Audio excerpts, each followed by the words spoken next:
Hello दोस्तों, मैं Ravi Soni RKS institute में एक बार फिर से आपका हार्दिक अभिनंदन करता हूं। बच्चों, आज हम क्लास 6 की हिस्ट्री बुक का चैप्टर 1 पढ़ने जा रहे हैं। इसका पार्ट 1 हमने कर लिया था। आज हम पार्ट 2 कर रहे हैं। जो पहलू उसमें से कुछ रह गए थे, तो आज हम उनमें से जो रह गए पार्ट्स थे वो उसको क्लियर करेंगे और चैप्टर को कंप्लीट करेंगे। इस चैप्टर को मैंने बहुत ही सिक्योरिटाइज करके यानी कि इनको मिला के उनका कंक्लूजन निकाल कर कुछ एक मेन इंपॉर्टेंट जो इसके पॉइंट्स थे वो लिखे, उन्हीं को हम डिस्क्राइब करेंगे। और मुझे उम्मीद है कि पूरा चैप्टर आपको इन पॉइंट्स के जरिए ही समझ आ जाएगा। तो लेट्स स्टार्ट। देखिए, पहले इसमें बताया गया है कि हिस्ट्री इंपॉर्टेंट क्यों है और इसका हमें कहां से पता चला, इसके प्रमाण कहां से मिले, from where we got the proofs and evidences that the history is genuine and it is true। तो इसके बारे में मैंने जो पार्ट 1 लिया था आप उसमें देख सकते हैं। इसके जो नेक्स्ट पार्ट है, फर्स्ट इसका क्वेश्चन आता है, where did the people live. उस टाइम पे जो लोग थे वो कहाँ रहते थे। देखिए, वो जो लोग थे वो रहते थे नदियों के पास, रिवर के पास, लेक के पास, क्योंकि उनकी जो मेन प्रायोरिटी थी वो क्या थी, वो थी पानी। क्योंकि पानी के बिना वो सरवाइव नहीं कर पाते थे। उनका जो मेन जो काम था वो पानी से ही शुरू होता था। और देखिए, अगर पानी हमारे जीवन में भी नहीं होगा तो हम भी सर्वाइव उसमें नहीं कर पाएंगे। तो नदियों के पास, झीलों के पास, वन वो इस तरह का देखते थे, जंगल इस तरह का देखते थे जहां पर नदियां ज्यादा अवेलेबल रहती थी। और उनको खाने पीने में क्या रहता था, खाने पीने में वो एनिमल मीट ज्यादा खाते थे, एंड मारते थे, पशुओं को मारते थे, बर्ड्स को मारते थे, नट्स को मारते थे, उनको मारकर वो खाते थे। इवन फ्रूट्स भी खाते थे, ऐसा नहीं कि वो सिर्फ नॉन वेज ही, वेजिटेरियन भी खाते थे। और इसके प्रमाण हैं। नेक्स्ट आता है हमारा सुलेमान हिल्स एंड करथर हिल्स, जो कि हमें 8000 साल पहले के बारे में बताते हैं। देखिए, ये सुलेमान हिल्स है, ये अभी तो खैर पाकिस्तान में पड़ता है, ये हमारा नॉर्थ ईस्ट की तरफ पड़ता है और जो पाकिस्तान में अभी इंडिया में नहीं है। और किरथर की पहाड़ियां हैं जहां पर सबसे पहले इंसानों ने फसल बोई थी। यानी कि प्रमाण ये ऐसा मिला था कि वहां पर मनुष्य ने सबसे पहले फसल बोई थी और उसको उगाकर, काटकर खाया और पकाया। इसमें जैसे किया था, जो कि आज से 8000 साल लगभग पहले इसमें किया था, जो कि नॉर्थ इंडिया में पड़ती हैं। तो ये बहुत इंपॉर्टेंट है, सुलेमान हिल्स और किरथर हिल्स आपको पता होना चाहिए। देन प्लेस टू प्लेस, देखिए लोग क्या करते थे, वो अपने जगह फ्रीक्वेंटली चेंज करते रहते थे। उसके पीछे रीजन था, जैसा कि मैंने आपको बताया कि उनकी नीड्स थी एनिमल्स से वो दूध भी पीते थे और बाकी के पशुओं को वो खाते भी थे।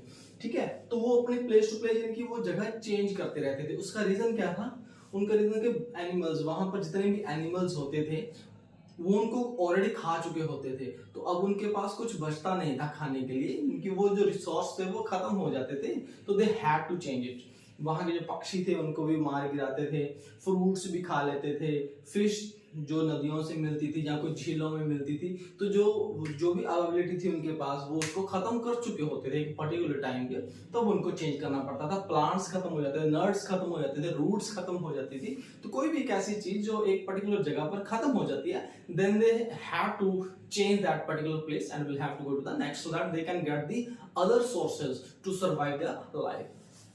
आई होप ये 3 पॉइंट आपको अच्छे से समझ आ गए हैं। इसको मैंने बड़े ही सिक्योरिटाइज करके बड़े ही संक्षिप्त रूप में आपको समझाने की मैं कोशिश कर रहा हूँ। पूरा चैप्टर पढ़ने की जरूरत नहीं है। अगर आप ये मेन पॉइंट्स कर लेंगे तो definitely you will learn throughout the entire lesson. Then next is plants and fruits in different season.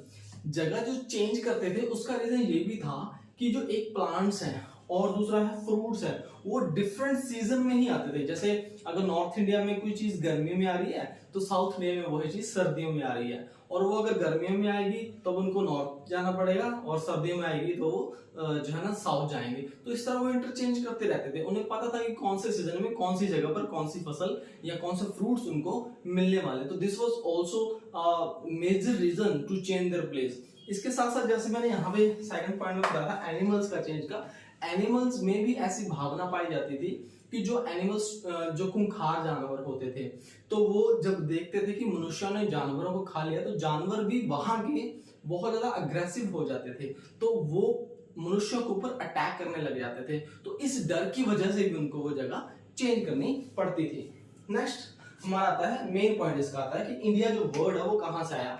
देखिए, इसमें the word India came from the Indus called Sindhus in Sanskrit. Sanskrit भाषा का एक वर्ड है जिसका नाम है सिंधु। सिंधु से हम सिंधु भी बोलते थे, सिंधु से हम हिंद बोलने लगे, हिंद से हिंदू और हिंदू से हिंदुस्तान, और इंडिया भी पड़ा इसका नाम। इंडिया कहाँ से पड़ा? जब ईरानी आए थे, ईरानी और ग्रीक्स आए थे, आज से लगभग 2500 साल पहले आए थे, उन्होंने इसको एक नाम दिया था। नाम दिया था उन्होंने, इंडोस बोला था और एक बोला था हिंदोस।